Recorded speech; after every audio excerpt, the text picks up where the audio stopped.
আসসালামু আলাইকুম। আমি আজকে যে বিষয়টা আলোচনা করব যে সততা বা সৎ থাকা। সৎ শব্দটি আসলেই শুনলেই ভালো লাগে। সততা আসে মানুষের সত্যের মধ্যে দিয়ে। একটি মানুষ যখন সঠিক এবং ন্যায়ভাবে চলতে থাকে, সে যখন মনে করে যে আমি সবসময় সততার মধ্যে জীবনযাপন করব, আমি কখনো অন্যায় কাজ করব না, অন্যায় পথে চলব না, আমি একমাত্র আল্লাহর উপর ভরসা করে আমি এগিয়ে যাব। এক সমাজে অনেক মানুষ আছে, তাদের জীবন ধারণ অনেক কষ্ট হয়, কিন্তু ব্যক্তিরা সৎ। এই সৎ ব্যক্তি দ্বারা সমাজ উন্নত হয়। যখন অসৎ ব্যক্তি থাকে সমাজে, তার দ্বারা সমাজ ধ্বংস হয়, পরিবার ধ্বংস হয়। আর সততার মাধ্যমে মানুষ এগিয়ে যায়, সে চিরদিন মানুষের অন্তরে বেঁচে থাকে। সৎ যদি না হয় কোনো পরিবারের লোক, ওই পরিবারের একটি লোকে যদি অসৎ হয়, দেখবেন যে পরিবারটা ধ্বংস হয়ে যাবে। সৎ ব্যক্তি চলাফেরা থেকে শুরু করে অনেক কষ্ট হয়। যারা এই সমাজে অন্যায়, অবিচার এবং নীতিহীনভাবে চলে, তারা দেখবেন যে ক্ষণস্থায়ীভাবে তারা লাভবান হওয়ার চেষ্টা করে এবং খুব আরাম আয়েসে থাকে, কিন্তু দেখা গেছে যে ওই ব্যক্তিটি একসময় ধ্বংস হয়ে যায়।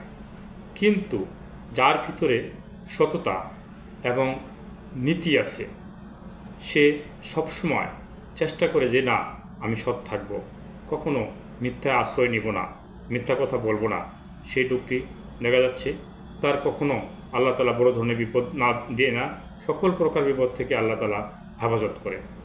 হয়তো সে দুনিয়াতে একটু কষ্ট ভোগ করে, হয়তো এমন মুমিনদের জন্য, যারা মুমিন তাদেরকে এই দুনিয়াটা তাদের খুব কষ্ট হয়, কিন্তু তারা পরকালে তারা বেহেশত লাভ করবে বা আল্লাহ তালা তাদেরকে বড় ধরনের পুরস্কার দিবেন। আর যারা মিথ্যাবাদী বা মিথ্যা, অন্যায়, অসৎভাবে চলে, তাদেরকে পরকালে কঠিন আযাবের ব্যবস্থা করেছে। এই পার্থিব জীবনে যারা মানুষ, তারা যদি সৎ না থাকে, তাহলে এই পৃথিবী তার জন্য বৃথা। আমরা সবাই যদি সৎ, ন্যায়পরায়ণ এবং সততার মাধ্যমে জীবন ধারণ করি, তাহলে এই সমাজটা কতই না সুন্দর হবে।